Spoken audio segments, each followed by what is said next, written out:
week 12 tot 21 Mei, aan sy se eervolle vermelding, gedig. Skurweberg, geskryf deur Ronel Breed. Skurweberg lê vir eeue al so lui lekker op sy rug.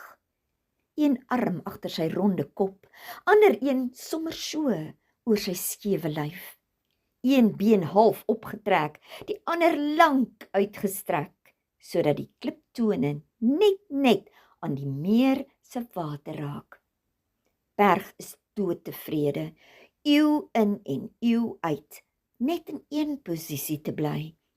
Soms sal daar stukkies van sy lyf sommer so van self afgly, sodat skurwe letsels agterbly. Sy mond gaap wyd en diep, selfs nie eers die skerp lig van die son kan die einde van sy keel bereik. Wil harde oë sag die wêreld bekyk, elke nuwe dag vol genot, heel tevrede met sy lot.